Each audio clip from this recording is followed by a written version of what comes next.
They say no one is ever prepared to be humiliated by the person they love most. But no one warned me that life's harshest blow could come in the form of a glass of orange juice, cold, sticky, running down my face in front of all my relatives. To this day, I don't know what hurt more, the silence that followed or my daughter Jessica's nervous laugh. All I know is that everything changed that stifling Sunday afternoon at my sister Martha's house when I finally said no to the woman I raised on my own.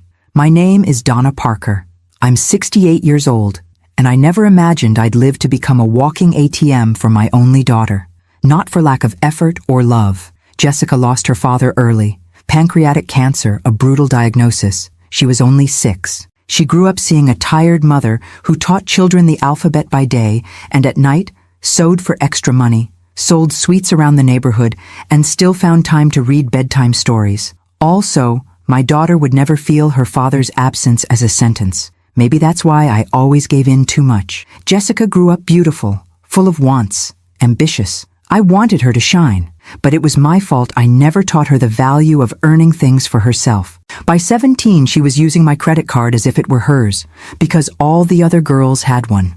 At 23, she maxed it out twice in a month to travel to New York, but I chose to patch up the mess instead of setting a limit. Now she's 38, and nothing has changed. She still asks, demands, yells when I say I can't. The only difference is that now she humiliates me. That Sunday, the whole family was gathered. Siblings, nieces, distant uncles. It was Cousin Charles's birthday, always hosted in my sister's backyard. Barbecue, old country music, a generous table, that mix of warmth and competitiveness you find in a big Southern family. Every year, Jessica arrived late, high heels, styled hair, designer clothes, sunglasses, as if coming from a gala event. I'd already noticed her impatience when she pulled me into the kitchen the moment she arrived. "Mom, where's the card?" she asked bluntly, tossing her purse on the counter. "It's here." I took it from my wallet and handed it over, feeling that familiar lump in my throat. "And the pin?" Jessica whispered, with that look of disdain. "Jessica, No, not today. I already paid for everything for the party, and I helped you with rent this month. I need a break." Her eyes hardened, lips pressing into a thin line. "Oh, Mom, how selfish," she said, loud enough for everyone in the living room to hear. "I just want to buy a decent gift for Charles. Do you want me to be embarrassed? Everyone knows you just hoard money because you're stingy." I felt everyone's gaze pierce through me. Silence fell, heavy, broken only by the sizzle of meat on the grill. I tried to respond, but my voice didn't come. That's when Jessica picked up the glass of juice from the counter, looked me in the eye, and poured the cold liquid over my face. Time froze. The juice ran through my hair, stained my white blouse, slid down to my heart, which was beating fast. No one moved. My sister covered her mouth. A cousin pulled her kids away. Jessica looked at me with contempt, as if she'd taught me a lesson. I wanted to disappear. I wanted to go back and do everything differently. But standing there, in the middle of that ugly scene, I could only think about everything I sacrificed to raise this woman. Everything I gave up, being, having, living, just so she'd never feel less than anyone else. I wiped my face with the back of my hand, slowly. I didn't cry. I didn't shout. I just looked her in the eyes and saw, maybe for the first time, that strange mix of arrogance and insecurity. Jessica wanted to win, wanted to show the world she had power over me. And I understood. This was the last straw, rock bottom. I left the kitchen in silence, feeling the juice dry on my face, my blouse sticking to my skin.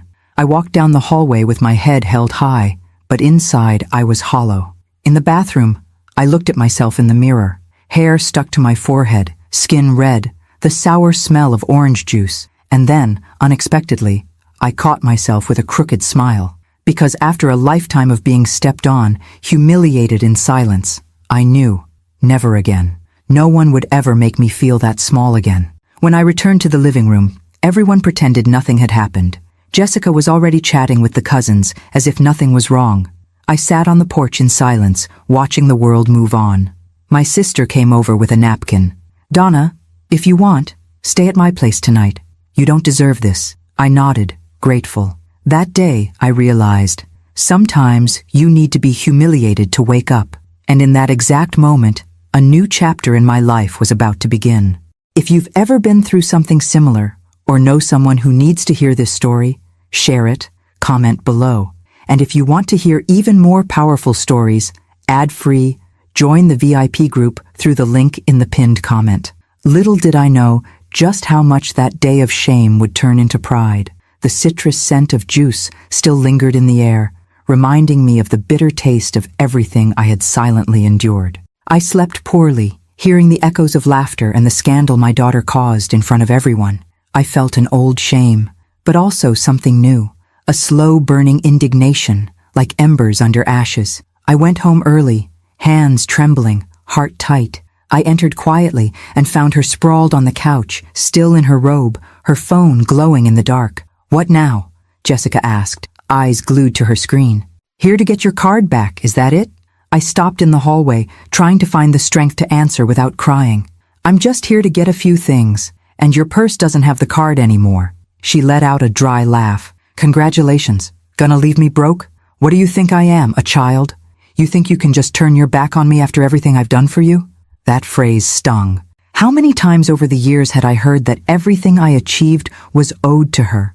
How many times did I skip a coffee or a new dress so she could buy whatever she wanted? I took a deep breath. "Jessica, you're an adult now. You need to understand the world won't always cheer for you. It's past time to take care of your own bills." She rolled her eyes, slowly got up, dragging her robe across the carpet. "Here we go. I worked my whole life, I sacrificed, blah, blah, blah. It's exhausting, Mom, seriously. And you don't get tired of treating me like a bank? Oh, please!" She exploded, stomping her foot. "You like to pay. You love playing the Good Samaritan, feeling needed. What would you do if I stopped asking? You'd die of boredom in this house." I felt my face grow hot, but I didn't back down. "I survived before you were born, Jessica, and I'll survive without you if I have to." "Enough drama, Mom," she said, heading toward her room. "You know what? I'll call Mark today. I'll spend a few days at his place, get my life together, and leave you alone with your precious money." I heard her words cut like knives, but I forced myself to stay firm. "Do that. But know this, the door is always open for respect, not abuse." She stopped in the hallway, turning sideways, her eyes hard. "You think I'll grovel for money?" she whispered bitterly.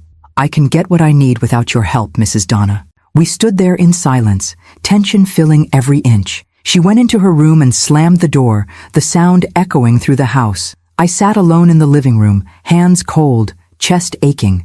I spent the morning organizing closets, trying to find some sign in the routine that life would fall back into place. But all I saw were reminders of years of sacrifice. The picture frame with our first day of school, the yellow dress I made for her prom, the rug I bought with my first paycheck. The day dragged on.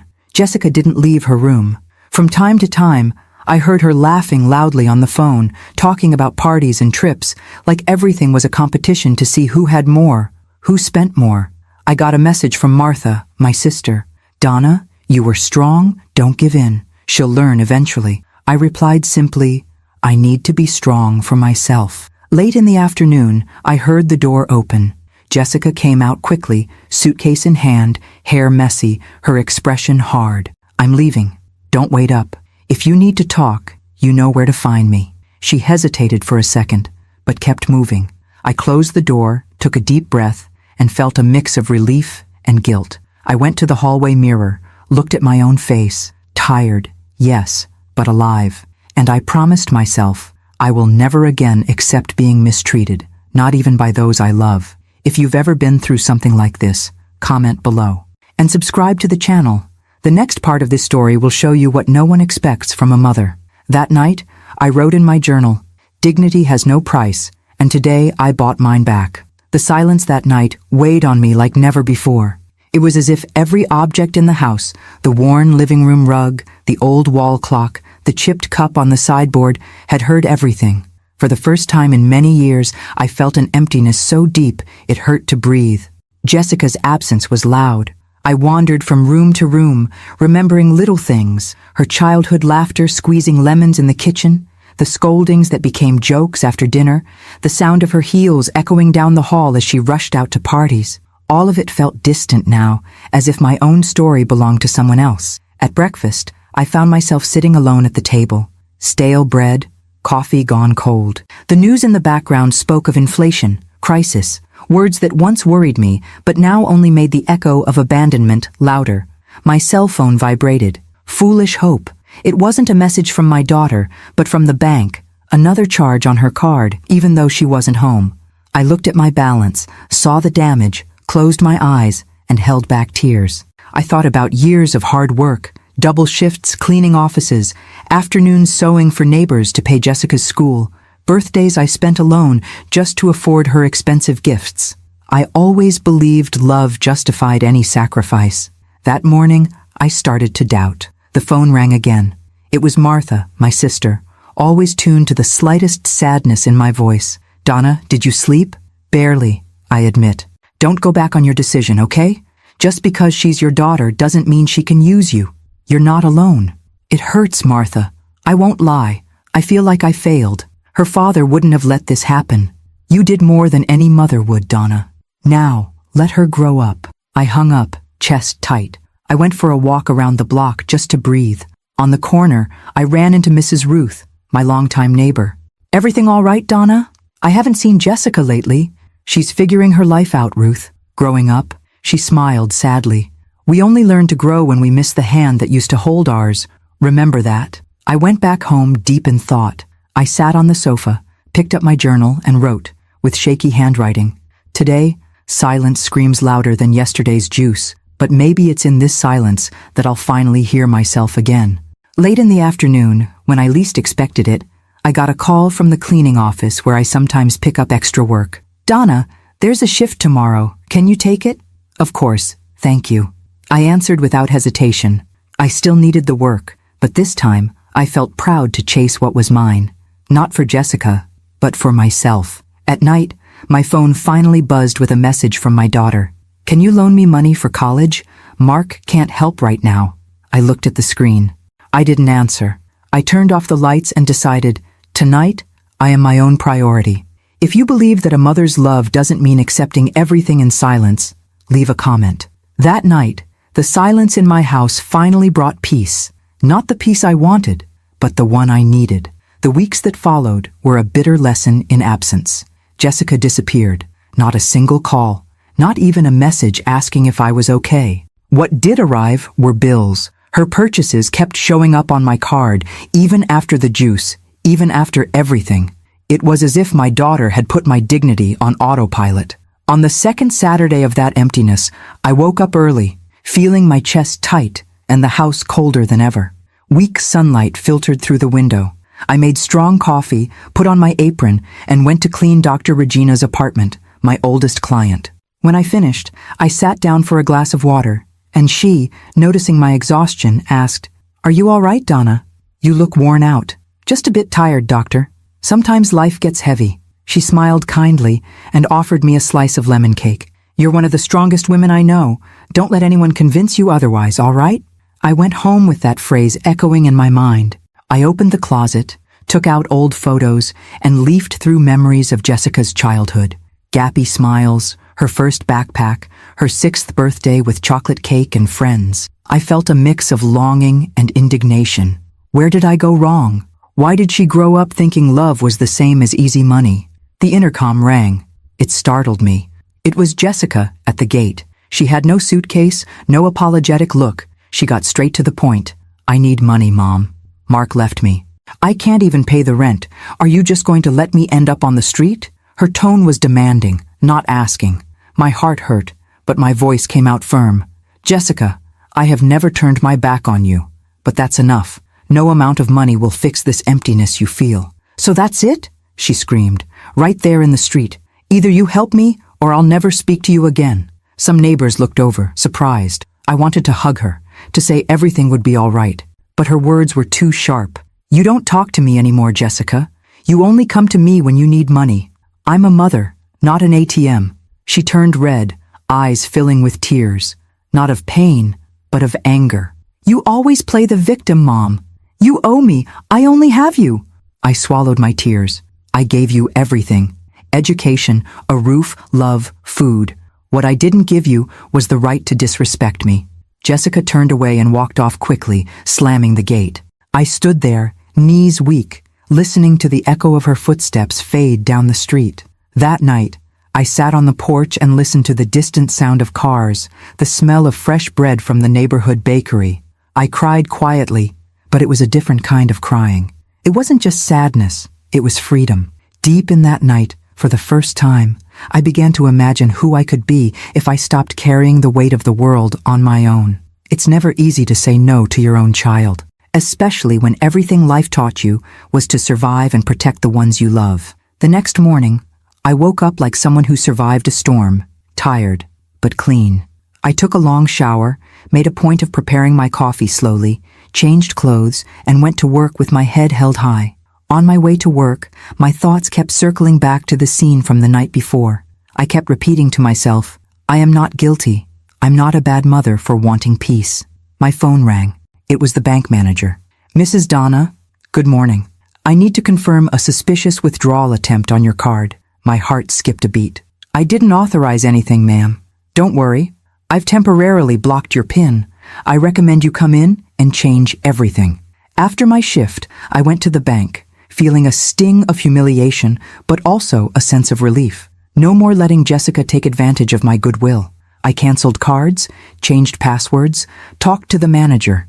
It was a ritual of saying goodbye to the past. On my way out, I found myself standing in front of a fabric shop. Those colorful displays had always caught my eye. I went in on a whim. I touched the fabrics, sat down to chat with the saleswoman, who turned out to be the owner, a woman named Sonia. I've never seen you here before, she said. I used to clean houses, but I'm looking to do something new. Do you know how to sew? I learned from my mother when I was a girl. Sonia smiled. If you want, come help me out in the afternoons. I have way too many orders and not enough hands. I can't pay much, but here you're respected. I accepted right away. I went home with a strange feeling, a mix of fear and excitement. For the first time in many years, I saw a light at the end of the tunnel. A chance to be valued for who I am, not for the money I have in the bank. That week, I cut off contact with Jessica. The messages kept coming, all demanding, never asking. I deleted them without answering. One day, Sonia brought me a fresh cup of coffee. Some people only learn to value you when they feel your absence. Silence is the biggest no we can give. Working with fabrics brought back childhood memories, the simplicity of days before the chaos, before everything became a burden. Over time, I started to feel like I belonged there, getting to know the customers, hearing stories similar to mine. On Saturday, I was surprised. Donna, could you do me a favor? Show the ladies how you sew that beautiful trim on sheets?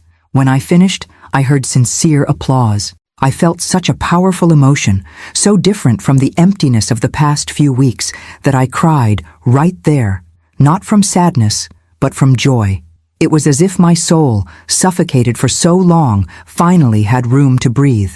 And in that atmosphere of rebirth, on an ordinary afternoon, Jessica showed up at the shop. She saw me smiling, working, surrounded by people who admired me. And in her eyes, for the first time, I saw something new, surprise, and maybe, just maybe, the beginnings of respect. That Sunday, I woke up early to the soft sound of rain tapping at the window. It was my day off, but my mind spun restlessly, caught between Jessica's absence and the newness of the shop. The kitchen, once full of voices and demands from other times, was now filled only with the aroma of fresh coffee and simple orange cake, just the way I liked it. It felt strange not waiting for anyone, not making double coffee, not setting the table for two. The emptiness of the house felt, at the same time, like freedom and loneliness. The phone stayed silent all day. No requests, no demands, no apologies. In the early afternoon, I put on a raincoat, grabbed an umbrella, and went for a walk around the neighborhood. At the park, I saw mothers playing with small children, young couples arguing about nothing, elderly people chatting at the gazebo. I felt a pang of longing, not just for Jessica's childhood, but for my own youth, for the dreams I left behind to be everything she needed. Passing by the market, I ran into Mrs. Elizabeth, an old neighbor, who looked me in the eyes and said, "I haven't seen you smile in a long time, Donna." "I'm learning again, Mrs. Elizabeth. You deserve more than you think. Don't let anyone tell you otherwise." Back at the shop on Monday, Sonia noticed my quiet mood and didn't ask anything. She just left a cup of tea at my side. In the afternoon, between one cut of fabric and the next, she commented, "When we change, those who are used to our yes suffer more than we do. Stay strong." In the days that followed, Jessica disappeared from my life. Her friends started asking me at the market, on social media, "Did you and Jessica have a fight? She's been telling people you abandoned her." I was swept by a wave of guilt, but then I thought, I was here my whole life. I was the one who was abandoned, disrespected, used. I'm not feeding that guilt anymore. On Saturday, Sonia asked me to stay late to help with a sewing class for local women. When I finished teaching, one of the students, a young mother named Rita, came up to me, moved. "Mrs. Donna, it's been so long since I felt this good about myself. Thank you for sharing this with us." I came home that night exhausted, but with a light heart. I made soup, opened an old book, and for the first time in years, I slept deeply. No fear, no urgent phone calls, no demands. The next morning, a message arrived. "Mom, I need to talk." And for the first time, I didn't panic. I felt only a mature calm, because now I knew I was in control of my own life. Jessica showed up at the house late in the afternoon, her face swollen from crying, but still trying to keep up a proud front. She didn't bring flowers, nor apologies. She wore expensive clothes, heavy makeup, and her eyes were hard, full of wounded pride. I was on the porch, watering the violets, when she walked in. "Mom, can you stop pretending everything's fine?" were the first words out of her mouth, sharp as a blade. "Jessica, come in. Sit down. Let's talk like two adults," I replied, trying to stay calm. She threw her purse on the couch, looked around, scanning the house as if to measure my newfound strength. "Everyone knows about the juice," she said, biting her lip. "You embarrassed me, Mom." "I didn't embarrass anyone. I just stopped accepting what I don't deserve," Jessica scoffed. "Look, I was upset that day, but you didn't have to humiliate me in front of the whole family. And you thought it was fair to throw juice in my face? To humiliate the person who raised you alone, who worked until her hands cracked to give you everything?" She looked away, hesitating for the first time, but she didn't apologize. "I'm out of money, Mom," she muttered. "I can't pay the card this month. I need you to help me, just this once." The pain hit like a knife, not just because of the nerve, but the coldness. I felt anger, sadness, and a nearly dark pride at finally seeing what had taken me years to realize. "Jessica, you're 30 now. I did everything for you, and maybe that was my mistake. I never taught you how to say no. I always protected you from the world, but now you need to learn to protect yourself and to respect me." She laughed, without humor. "So you're just going to leave me out on the street? I'm giving you what you always asked for, Jessica. The freedom to choose, even to make mistakes. And if I fall apart, I'll be here. But I'm not your ATM. I'm your mother, not your employee. If you want to talk, to really talk, my door is open. But don't come only when you need money." The silence was heavy, but not cruel. Jessica stood, walked to the door, and turned. For the first time, I saw a childlike fear in her eyes, the same look she had when she lost her father, but now mixed with adult pride. "You've changed, Mom." I had to change, so I wouldn't disappear from myself. She left, slamming the door. I stayed there, smelling the lavender drifting in through the window, knowing the wound was deep, but the courage to close that chapter was even greater. If you've ever had to break with someone you love just to protect yourself, share in the comments, and remember, your dignity is your greatest treasure. Night fell, but for the first time, even with my heart aching, I felt that something inside me was finally whole. The silence that morning was cruel. It wasn't peace. It was the kind of silence that screams, echoing every harsh word from the night before. The house felt enormous, empty, as if every wall had heard the humiliation and was now shrinking, ashamed for me. I wandered through the rooms in slow motion. I felt in my chest the question that had haunted me for years. How did I end up here? I had become mother and father, bank, babysitter, maid, confidant, everything except myself. I let the coffee grow cold on the table. I stared at the phone, hoping for a call, a message, an apology, anything. But nothing came. There was no one left to save, except myself. I sat down on the kitchen floor, hugged my knees, and cried like I hadn't cried since my husband died. It was anger, yes, but also mourning for what would never come back. The illusion that love, just love, is enough to raise someone right. That's when Lucia showed up, unannounced. She didn't bring bread or flowers. She came in, saw my state, and sat down next to me on the floor, just like in the old days, when we were young and the world seemed less cruel. "You know, Donna, you stopped living for yourself a long time ago," she said, looking into my eyes with no pity. "It's not your daughter's fault that she's alone in this. You fed this monster with every concession, every silence. It hurt to hear that, but it was the raw truth." Lucia pulled me up off the floor and made me promise out loud that I would never again let anyone, not Jessica, not fear, not guilt, rob me of my dignity. In the afternoon, we went out, not for a stroll, but to face the world. We went to the bank. I canceled extra cards, changed my passwords, opened an account just for me. We went to the salon. I cut my hair short, took years off my shoulders. When I got back home, I looked in the mirror and barely recognized that woman with the fierce eyes and lifted chin. As night fell, I sat on the porch alone. The pain was still there, but so was a new rage, a strength I'd forgotten I had. I wrote, on a piece of notebook paper, the new rules of my life. None were for Jessica. They were for me. If you've ever felt like your home became a prison, comment below. Like and share this story. Maybe someone needs to hear that it's possible to break the cycle. That night, I didn't cry. I roared, even if only in silence, because only those who have hit rock bottom know what freedom really tastes like. It was a week of rebuilding, and at the same time, an internal battle. The phone would ring, and I'd look at the screen but wouldn't answer. Jessica sent messages, sometimes cold, sometimes dramatic, trying to make me feel guilty. "Mom, are you really going to leave me like this?"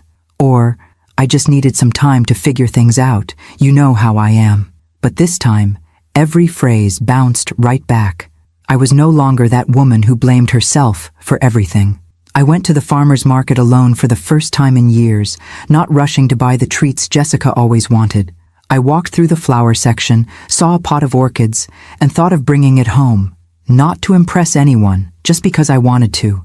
I felt like laughing when I saw a package of lemon cookies. I picked one up, looked at it, and put it back on the shelf. Not anymore. On my way out, I ran into Mrs. Lucy, my neighbor for years, who always thought I was strong. "You've been missing, Donna," she said. "Now, more present than ever," I replied with a firm smile. At home, I started cleaning out the closets. I got rid of old things, clothes I only kept because Jessica asked me to. I opened the windows, let the breeze in, cleaned every corner of the house as if I were cleaning old wounds. On the radio, the song I used to listen to in high school was playing, and for the first time, I danced alone in the living room, feeling the floor, feeling my body, feeling that I still existed. At the end of the day, Jessica showed up. She came in like a hurricane, voice loud, slamming doors, trying to impose that authority that only ever worked because I allowed it. "Mom, I need the card. You can't leave me like this. Are you really going to refuse to help me after everything?" I looked at her. The juice was still a stain in my memory, but there was no anger, just a strange compassion and a wall. "Jessica, the pin is mine, and so is my life. If you want something, you'll have to earn it. I'm not an ATM anymore, or a wall for you to punch when you're frustrated. In this house now, there are rules and respect. Sit and eat with me if you want, but emotional blackmail doesn't work anymore." She was silent. For a second, I saw the scared little girl I once raised, hiding behind the arrogant woman she had learned to be. I also saw my own reflection in that fragility, and understood that saying no was, finally, an act of love, for me and for her. Jessica left, slamming the door, but didn't take anything but her wounded pride. I stayed in the silence, not crying, not trembling. I just breathed deeply, as if feeling the house and my life coming back into my own hands. If you've ever had to say no to someone you love, comment here, and share this story to show that respect isn't asked for. It's demanded. I ended that day with a cup of tea, sitting on the porch, listening to the world outside, feeling a new space inside me, the space for no. It was small, but it was mine, and at that moment, I knew I would never give it up again. The house was strangely quiet in the days that followed, but it was no longer the heavy silence of submission. It was the silence of newfound freedom. I walked through every room without fear of being questioned or judged. Little by little, I started reclaiming each space. The couch, now with my favorite pillows, the kitchen, filled with my pots and the smell of freshly brewed coffee, no longer needing to please anyone but myself. Jessica avoided me. Sometimes she would call from work, always with some flimsy excuse, always circling around the topic of money, but never brave enough to ask directly. I responded politely, but stayed firm in my position. For the first time, saying no didn't feel heavy or painful. It felt natural and powerful. I went back to small pleasures I'd abandoned. I signed up for a painting class, made friends with women my age, went to the movies alone. At the neighborhood club, I reconnected with old coworkers and for the first time in decades, accepted an invitation to a dinner just for me. It wasn't rebellion, it was recovery. It was me, Donna, finally discovering I deserved more than I had ever received. One afternoon, I found a letter from Jessica in the mailbox. It was short, handwritten, the words shaky. Mom, I don't know if you'll forgive me. I felt anger, shame, and I still do. But I wanted to say I understand your no. And I'm not ready to apologize yet, but I want you to know I'm trying. I know I never gave you peace. I just want you to be happy. Jessica. I read the letter 3 times, each reading lifting a weight from my chest. I didn't cry. I smiled. The first step was hers. The journey would be walked from both sides, with limits, respect, and time. Little by little, Jessica started to change. She sent quick messages, sometimes shared work news, asked for recipes, asked for advice, without asking for anything else. It was strange, and good. Money was no longer the main subject. It was as if, by letting go of my role as her ATM, she finally saw me as her mother. I was learning how to be the mother of an adult, and she, the daughter of a woman who says no. In the community, my example became a topic among the neighbors. Other mothers, other daughters began to open up. We shared our pains, our victories, and above all, our courage. One day I hosted a tea at home, just for women. We laughed about small victories, cried a little, and toasted to the right of being the owners of our own lives. If you've ever been through something like this, comment here and share with someone who needs the strength to put themselves first. Let's show that sometimes saying no is the greatest act of love. That evening, watching the sunset from the porch, I realized I lost my fear of losing my daughter because I finally stopped losing myself. The pin, the juice in my face, the pain, all of it became a bridge to something bigger. Dignity, respect, self-love. No one can ever take that away from me. And if someone ever asks too much from you, remember, sometimes the greatest gift we can give those we love is teaching them the value of limits.